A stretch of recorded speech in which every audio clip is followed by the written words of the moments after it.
Talking about faith,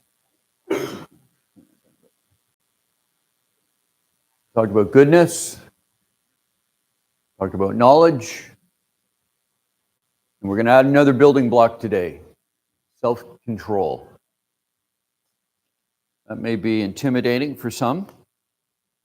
We could go in a lot of different places here, but I'm going to start off by giving us a definition of what self-control is.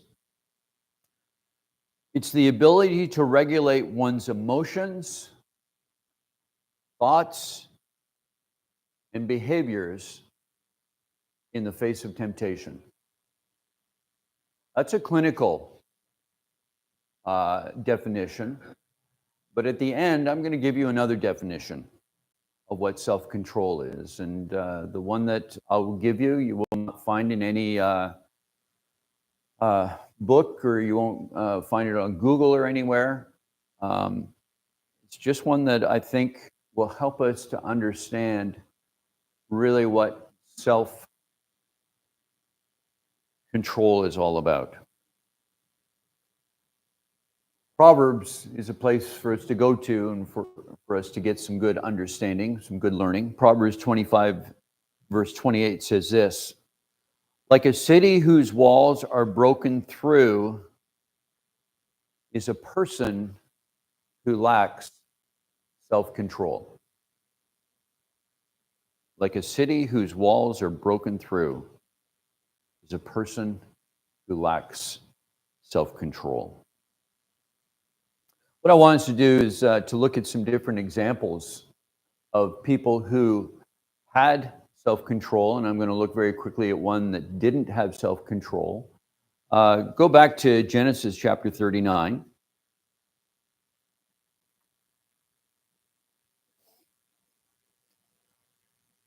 These are all stories that we know about because most of us went to Sunday school. And some of the time you'll hear a sermon on some of these characters, some of these men, people that went through some different things. In Genesis 39, we have the story of Joseph. It says, now Joseph had been taken down to Egypt, and Potiphar, an Egyptian who was one of Pharaoh's officials, the captain of the guard, bought him from the Ishmaelites who had taken him there. And the Lord was with Joseph so that he prospered, and he lived in the house of his Egyptian master. When his master saw that the Lord was with him and the Lord gave him success in everything he did, Joseph found favor in his eyes, and because he was his attendant, Potiphar put him in charge of his household, and he trusted to his care everything he owned. From the time he put him in charge of his household and all that he owned, the Lord blessed the household of the Egyptian because of Joseph. The blessing of the Lord was on everything Potiphar had, both in the house and in the field. So Potiphar left everything he had in Joseph's care. With Joseph in charge, he did not concern himself with anything except the food that he ate. Now here's the problem. Joseph was well built and handsome, and after a while, his master's wife took notice of Joseph and said, come to bed with me.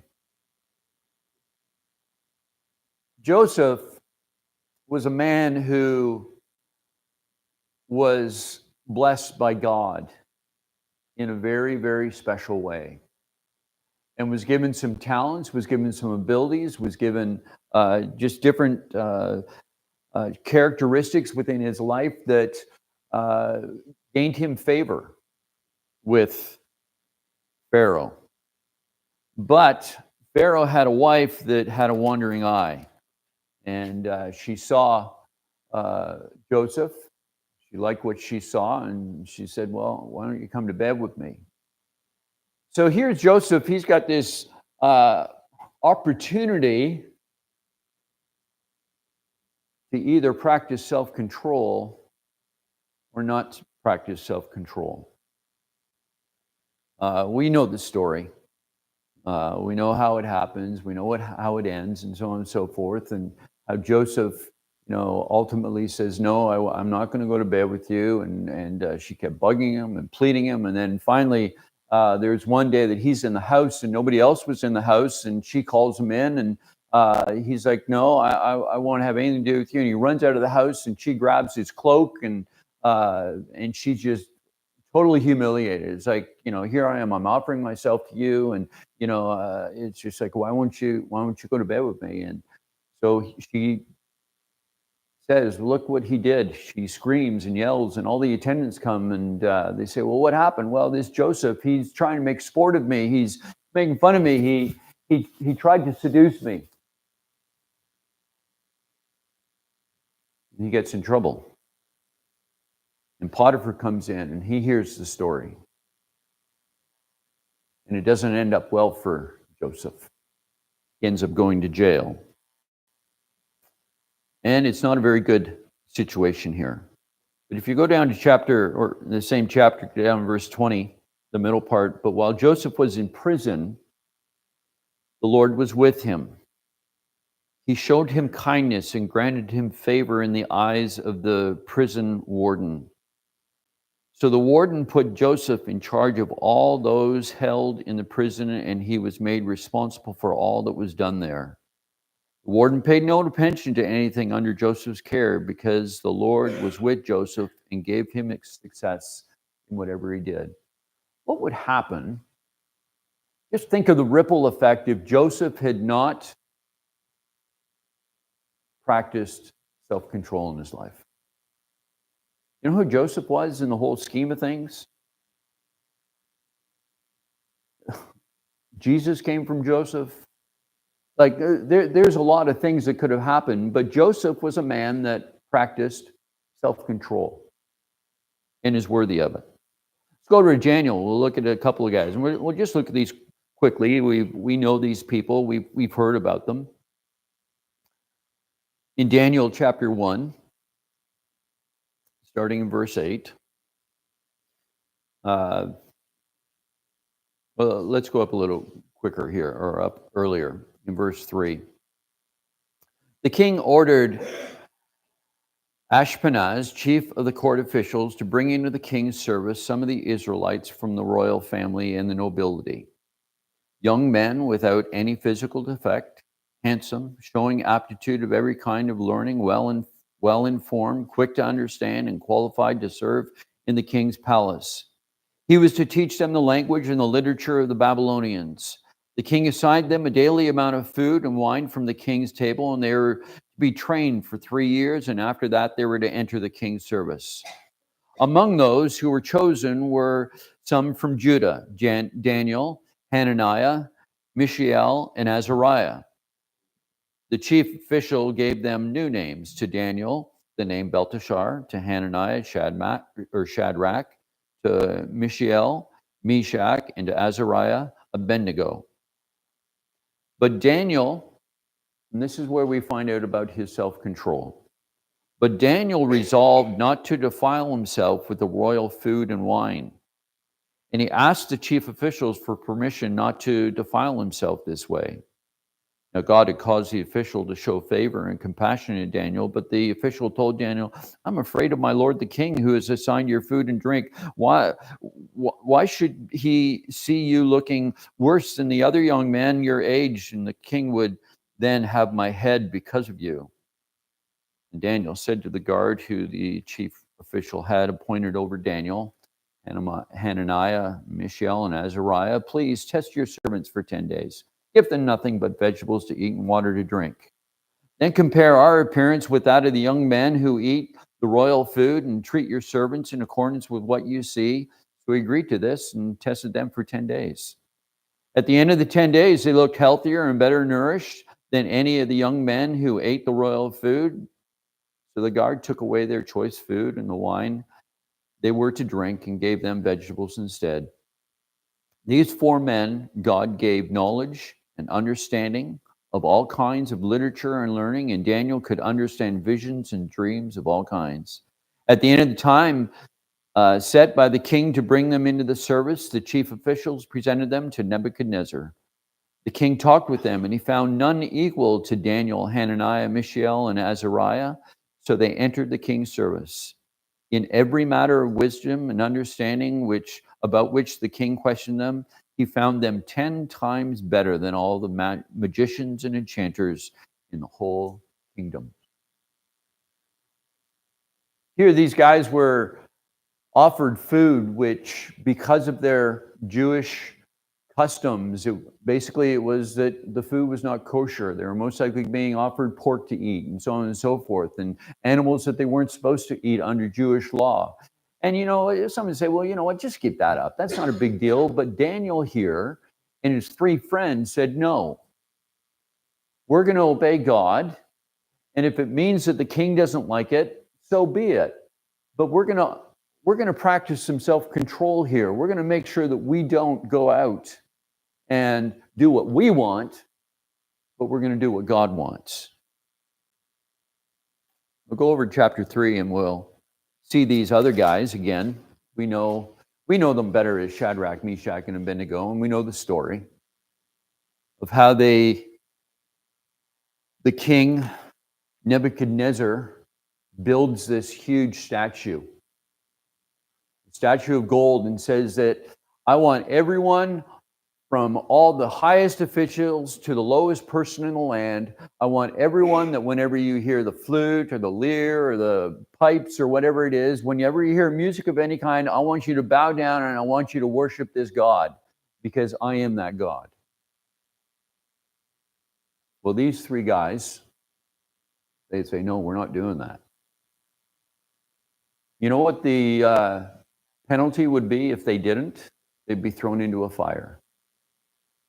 And Shadrach, Meshach, and Abednego had some self-control within themselves to say, you know what? We're not going to. We're not going to bow down. And one day, some magicians came along and they found out and they saw that these guys weren't bowing down. And they're like, these are the guys that the king really likes, because they're so bright and they're so smart. And, they always come up with the right answers. And so there was some jealousy there. And so what happens is they tattletale on them. They say, these guys didn't bow down. Oh, really? And you know what you said was going to happen? You're going to throw them into the fire. Yeah, that's what happens.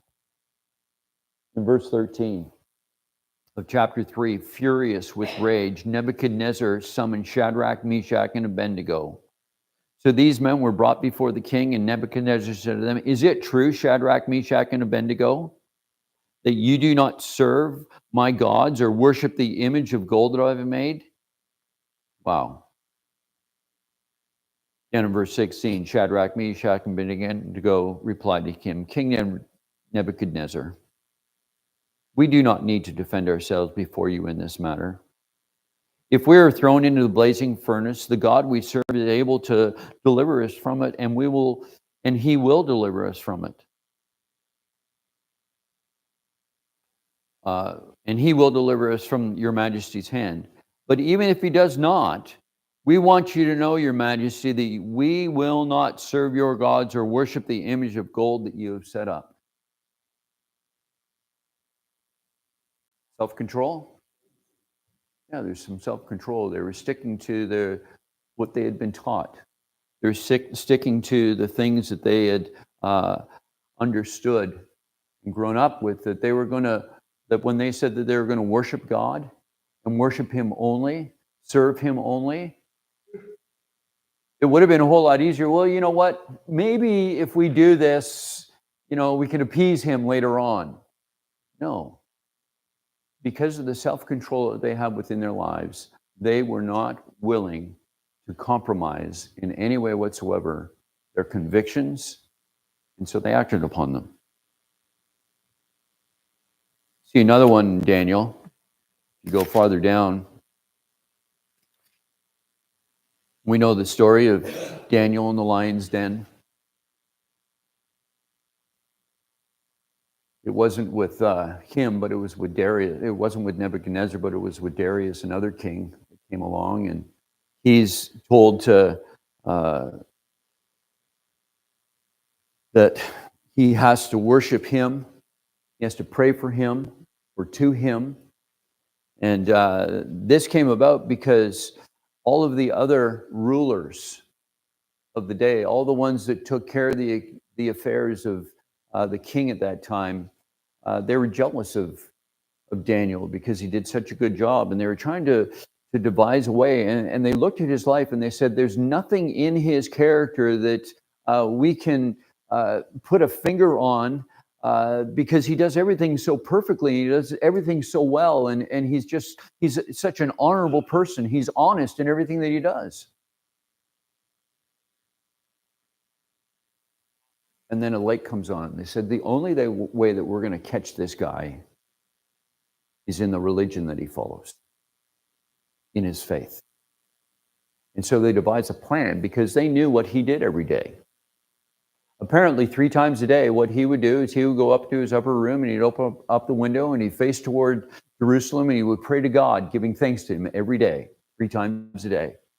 And they're like, well, if he prays to God, then he's not going to be praying to this other king that is saying, if you bow down to any other gods, then you're going to be thrown in the lion's den.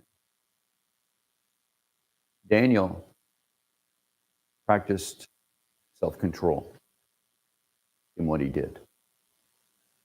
And because of it, God took care of him, blessed him. And it changed the whole heart of a nation. What would have happened if Daniel was like, you know what? Nobody's going to know if I don't pray to my God. Nobody's going to know if I, bow down to this guy. I can do it in private and I won't really mean it. And, I don't want to ruffle any feathers. But he practiced self-control in what he did. I think some of the time we can say, well, what's so important about us having self-control in our lives? We're allowed to do what we want. We're free. We've got liberty to. But here we see men that were not willing to give up in any way whatsoever, and were so determined in their self-control that they would not let anything become between them and their relationship with God.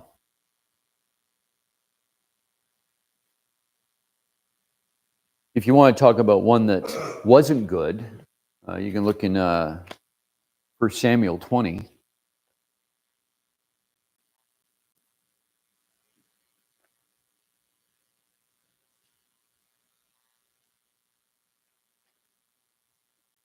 Actually, second Samuel.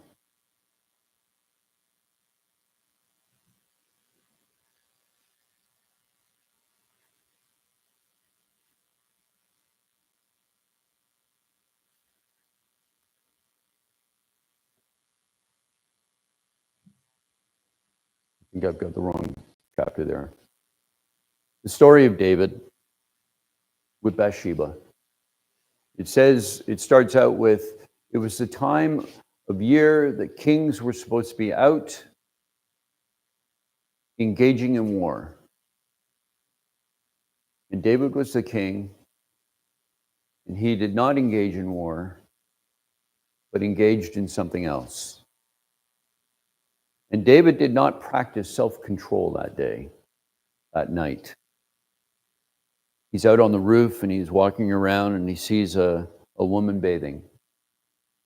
And he inquires of her. And he's told who she is and whose wife she is, knowing full well who Uriah was, one of his men.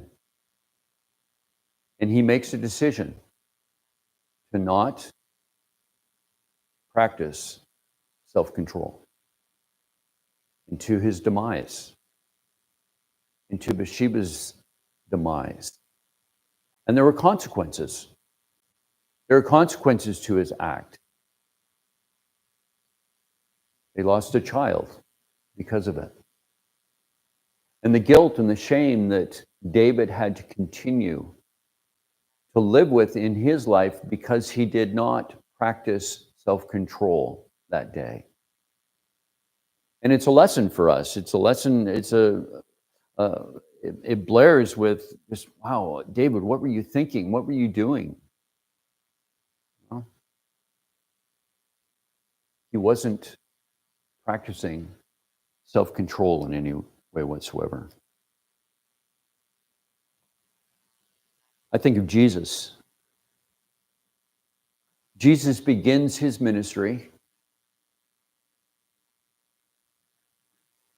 fasting, praying.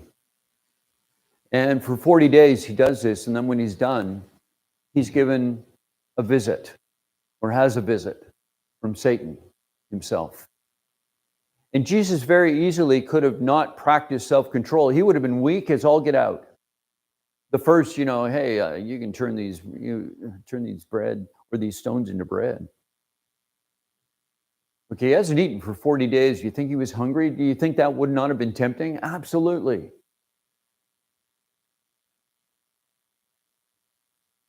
But what does he do? He practices self-control.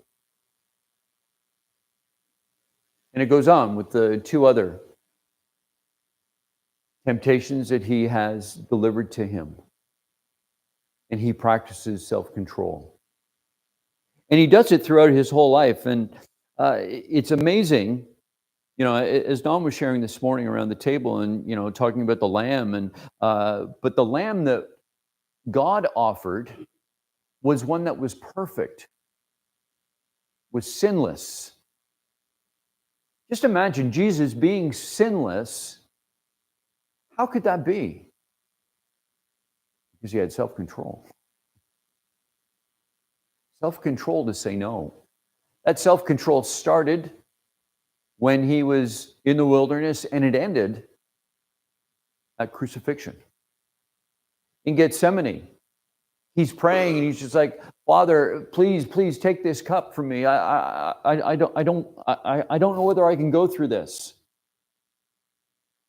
But in his self-control, he yields to God and says, it's not about me. It's about you. So therefore, I'll practice some self-control. Now, some of the time we can say, well, I'm not Jesus. I'm not Daniel. I'm not the three guys that went into the furnace. I don't have that kind of faith. Like, how am I ever going to be able to practice self-control in my life? I haven't gotten into all the different areas that we could be self-control. If I did, I'd be here for an hour. Of all the different places that we should have self-control in our lives. There's tons of them, and it's different for every person. Some things that I struggle with, some of you are like, well, why do you struggle with that? And vice versa. That's just life. We're all different. But every one of us has to make a decision in our life. Are we going to be ones who practice self-control? Are we going to add this building block that Peter talks about of add to your faith self-control? Where we say no, where we say, I'm not going to. I said earlier on that the only way that we're going to be able to do it is, well, I didn't say, because I alluded to it, but the only way that we are ever going to be able to have self-control in our life is to understand that we cannot do it without God's help. It's very interesting. We were studying this passage of, add to your faith goodness, and to goodness knowledge, and to self-control, and so on and so forth, all these different traits. But listen to how this passage starts that Peter talks. He says in verses 3 and 4 of 1 Peter 1, his divine power, think about that. Think about the power that God has. His divine power his divine power has given us everything we need for a godly life. Through our knowledge of him who called us by his own glory and goodness. So the power that we have through God gives us the ability and the knowledge to be able to say no. To be able to say, you know what, I'm going to practice some self-control here in whichever area it is. He goes on, through these he has given us his very great and precious promises, so that through them you may participate in the divine nature, having escaped the corruption in the world caused by evil desires. Isn't that where self-control starts? In the evil desires that we have within our heart, where we want to do what we want to do, where we want to focus on the things that we want to focus, when we want to whatever. His power that he's given to us gives us the ability, because of the knowledge that we have of him, to have self-control in our life, to be able to add it to our faith. Paul says it very simply. Philippians 4:13. Some of you may have this on your fridge. I can do all things, finish it with me, through him who gives me strength. So how are we going to be able to be self-controlled? We have the power because of what Jesus has done for us, and it's through him that we've got the strength to be able to do it. But what happens, Rob, when, I've got this temptation that comes along and it's just too hard? Well, there's also an answer for that. Paul says this: no temptation has overtaken you except what is common to mankind. If you say to yourself, you know what, there's no sin that's new. You can go to Galatians 2 or Galatians 5 and you can see what the acts of the sinful nature, it says they're obvious, and there's about 15 things there: sexual immorality, impurity, and debauchery, and all kinds of different ones. If you think that the sin that you've got confronted in your life is new, it's not. No temptation has overtaken you except what is common to man. But it says, and God is faithful. He will not let you be tempted beyond what you can bear. But when you are tempted, he will also provide a way out so that you can endure it. See, if we really believe what Paul says, that I can do all things through him who gives me strength, we also need to believe that when we're tempted with something, God will give us a way out, that we can be self-controlled. Wow. Well, some of the time I don't feel like I know what I need to do, and I don't have the ability. Well, we've talked a lot about the Spirit, and we have the deposit of the Spirit within our life. You want to know what the Spirit does? This is what Paul says to Timothy: for the Spirit God gives us does not make us timid, but gives us power, love, and self-control. The Spirit that we have, that's been given to us through Jesus, gives us, as one of the characteristics, self-control. Paul, in Romans chapter 7, he's got the famous, I call it the do passage.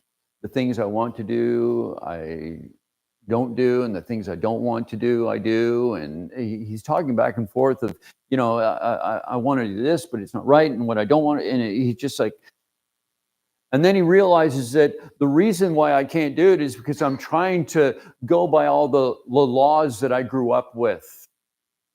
God's telling me all these laws but those were Old Testament laws. He was a Pharisee. He was a good Pharisee.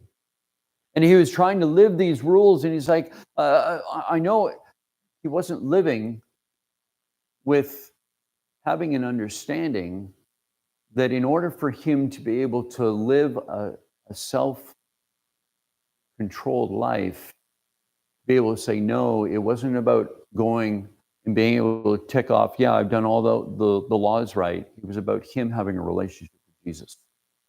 And it wasn't until that time that he could get to the point and say, okay, this is how I'm going to be able to be self-controlled. So I said at the beginning, I shared with you the ability of what self-control it is, the ability to regulate one's emotions, thoughts, and behaviors in the face of temptation. That's a good clinical one. But I got to thinking, okay, what is self-control? If we really want to have self-control in our life, it comes down to us. And it's this. It's us giving ourself into his control. If we can take ourself and let him have control over our lives, that's self-control. Why was Joseph able to do it? Because he trusted in his God that he was going to be able to bless him and take care of him. He wasn't worried about what Nebuchadnezzar was going to do because he gave himself to having God be the one that was in control of his life. What about Shadrach, Meshach, and Abednego? Well, I don't really care, Nebuchadnezzar, whether you put us in the fire. Our God is going to take care of us. And even if he doesn't, we're still not going to do it. They had learned to put their self into his control. Daniel had done the exact same thing. Jesus did the exact same thing. He said, I'm not here to honor myself. I'm here to follow what my Father wants me to do. And even when he cries at the very last, it's like, no, it's not my will. It's not myself. God, you're in control of this situation. See, self-control isn't making sure that we can tick off a bunch of boxes. You say, well, I didn't do that, I didn't do that, If we could learn to give ourselves into his control, that's when life will be peaceful. That's when life will be abundant. That's when life will be worry-free for us. Because whenever we try to take care of ourselves and control ourselves, what happens? We don't do a very good job. But when we give that control over to God, there's a peace. I don't know if you're going to share about it, Doug, or what you did on Wednesday. Can you share that really quickly?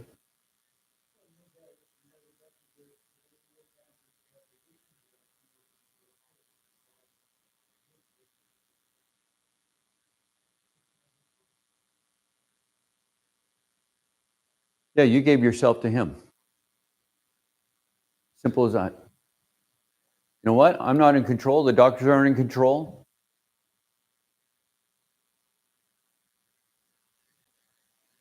Doug's at peace. I think we've got, and maybe I'm wrong on this. Maybe we should go back to the clinical, self-control is being able to take care of, our thoughts and behaviors and our actions in light of the temptation. I don't think so. If we could learn just to give ourselves into his control, that I believe is acting on our faith. That's showing our faith where we can say, yeah, okay, I'm going to do it your way, God. And I'm going to give you control. It's not about me anymore. I will deny myself. And that's what he wants. And if we do that, life is so much better. We don't have to worry.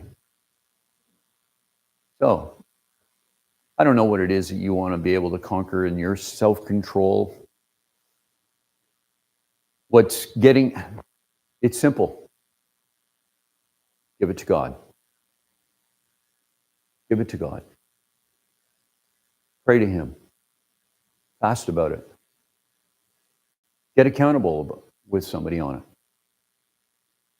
But give yourself to God. Give him control.